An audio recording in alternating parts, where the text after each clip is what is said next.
కారం రంగు రుచితో ఉంటుంది. ఆచి మిరపపొడి అదరగొట్టే కారం రంగు రుచి. మన దేశంలోని ప్రతి ఒక్కరి ఆధార్ కార్డు అనేది ఎంత ముఖ్యమో ప్రత్యేకంగా చెప్పాల్సిన అవసరం లేదు.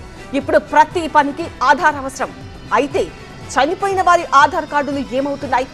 ఈ కార్డులు డీయాక్టివేట్ అవుతున్నాయా లేక వేరే ఎవరైనా ఉపయోగిస్తున్నారా అంటే విస్తుపోయే విషయాలు వెలుగులోకి వచ్చాయి. మరణాలు ఆధార్ డీయాక్టివేట్ మధ్య ఉన్న తేడా బయటపడింది.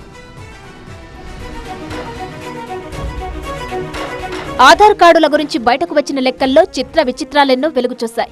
దేశంలో ఇప్పటిదాకా కోట్లాది మంది మరణించినా కూడా ఆధార్లు ఇంకా యాక్టివ్లోనే ఉన్నాయి. ఇటీవల ఆర్టీఐ చట్టం కింద ఆధార్ కార్డుల సమాచారం కోరగా ఇచ్చిన రిపోర్టుల్లో ఈ విషయాలు వెలుగులోకి వచ్చాయి. 2025 జూన్ నాటికి భారతదేశంలో 142.39 కోట్ల ఆధార్ హోల్డర్లు ఉన్నారు. సివిల్ రిజిస్ట్రేషన్ సిస్టమ్ డేటా ప్రకారం 2007-2019 మధ్య ఏడాదికి సగటున 83.5 లక్షల మరణాలు నమోదయ్యాయి. ఈ లెక్కన గత 14 సంవత్సరాల్లో 11.69 కోట్ల మంది మరణించినట్లు అంచనా. అయితే ఉడా ఈ 14 ఏళ్లలో కేవలం 1.15 కోట్ల ఆధార్ నెంబర్లను మాత్రమే మరణాల ఆధారంగా డీయాక్టివేట్ చేసింది. ఇది దేశ మరణాల రేటుతో పోలిస్తే 10% మాత్రంగానే ఉంది. అయితే ఈ ప్రక్రియ మరణ ధృవీకరణ పత్రం, కుటుంబ సభ్యులు ఇచ్చే సమాచారం ఆధారంగా జరుగుతుందని సమాచార హక్కు చట్టం ద్వారా ఉడాయ్ వెల్లడించింది. 2024 డిసెంబర్ 31 నాటికి మరణాల ఆధారంగా మొత్తం 1.15 కోట్ల ఆధార్ నెంబర్లు డీయాక్టివేట్ చేసినట్లు ఉడాయ్ తెలిపింది. ఆధార్ కార్డుల డీయాక్టివేషన్ ప్రక్రియలో సమర్థవంతమైన విధానాలు లేకపోవడం వల్ల మరణించిన వ్యక్తుల ఆధార్ నంబర్లు యాక్టివ్గా ఉండడం ఆందోళన కలిగిస్తుంది.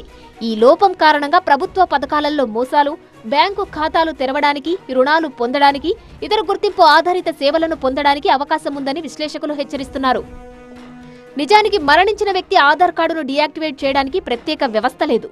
కుటుంబ సభ్యులు స్వయంగా ఉడాయ్కి లేదా సంబంధిత అధికారులకు మరణ ధృవీకరణ పత్రాన్ని సమర్పించి ఆధార్ను డీయాక్టివేట్ చేయమని అభ్యర్థిస్తే తప్ప ఆధార్ డీయాక్టివేట్ కాదు.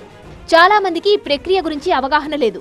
అయితే ఈ సమస్యను పరిష్కరించేందుకు మరణ నమోదు వ్యవస్థతో ఆధార్ డేటాబేస్ను లింక్ చేసి ఆటోమేటెడ్ డీయాక్టివేషన్ ప్రక్రియను అమలు చేయాలని నిపుణులు సూచిస్తున్నారు.